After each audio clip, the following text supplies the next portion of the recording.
congratulations on a stellar film that is touching people, it's inspiring people. I mean, I saw people cry in the cinema at the end of the film because it really is gripping. For those who haven't seen the trailers or know nothing, I won't spoil the movie, but I'll tell you the plot. It's a story of a young girl played by yourself who is friends with a young boy who gets shot at a police stop. A story that we're all too familiar with. And that's just really the beginning of the story. Before we even get into the story itself, I have to ask, is there a difficulty that comes with playing a character or telling a story about something that's happening now all the time?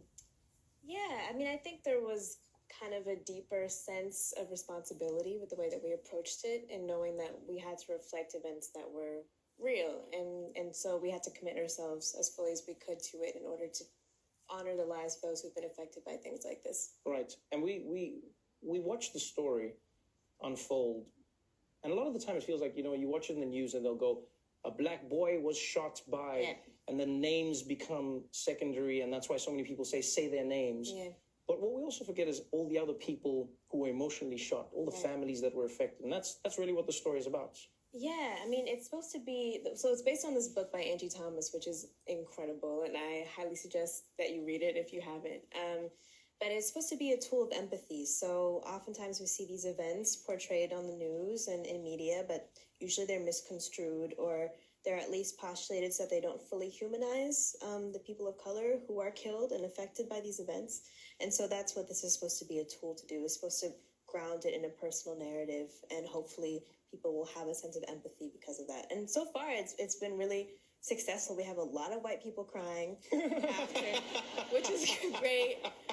I've never seen so many white people crying before. Like, it's amazing. That's what I was like, that should be the new Rotten Tomatoes. Is like a little thing, white people crying score. It's like Exactly. But you know what? I understand why so many people cry. And I think it's partly because of the empathy that you speak of. Your character plays an interesting role where she grows up in what many people we call the hood, Yeah. So you grew up in the hood, but she gets to go to a privileged school that is predominantly white. Yeah. Right? And she lives in this world where she code switches all the time. Mm-hmm. She's got her white friends, she's got her black friends, she lives between two worlds.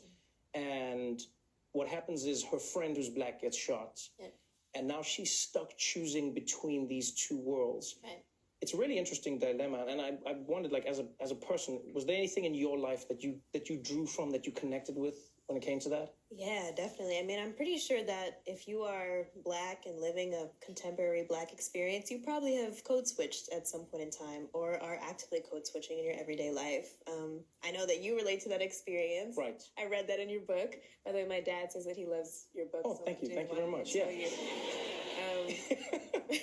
But yeah, it's a normal thing to do, but this is a higher level of code switching. Because, I mean, it's one thing to go from, hey, what's up, to good morning, sir. Right. But it's another thing to code switch your allegiances. Because your character is at a white school, and she's going, if I testify against these cops, or if I speak out, I will be seen as being anti-cop by my white friends. Exactly. And on the other side, if I testify, people will see me as a snitch. Yeah. That's a difficult game to play. Yeah, she's walking a really difficult line, but she comes to the conclusion at the end of the day that she can no longer compromise who she is, and that she needs to stand up for her community. She needs to be her most authentic self, and she'll no longer, put on her white voice in these spaces.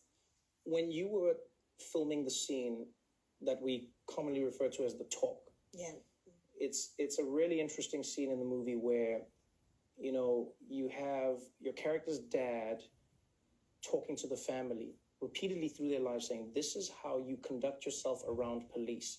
This is always going to be a life-altering experience if you handle it the wrong way. Yeah. You look at that story and you look at that scenario, there is a pain that comes with what happened. And there are often people who say, well, if you conduct yourself the right way, it won't happen. But unfortunately, that's not the truth. Right.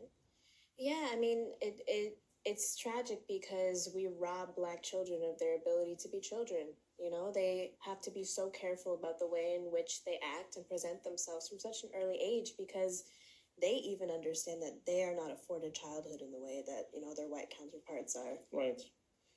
Looking at the film, looking at the response that it's gotten, what would you say your greatest hope and success would have been beyond the white people crying?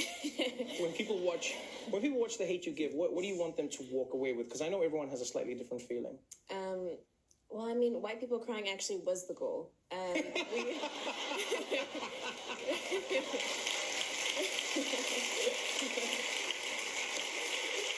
was the goal. Well, you know what? We wanted to make sure that, those who, have been affected by the way in which the media misconstrues these events actually have a real sense of empathy and are able to place themselves into the shoes of our communities and understand that these are not just news events. These are happening to real people. They affect us in really deep and pervasive ways. And then in terms of how it affects people of color, we wanted this to be a space within which we could be ourselves and see ourselves represented and feel validated by that, and maybe process some feelings that we don't ever have the opportunity to move through. It's a powerful story. I think you've done all of those things and more. Thank you so much for being on the show. Thank you. The Hate You Give will be in theaters nationwide on October 19th. Amandla Stenberg, everybody.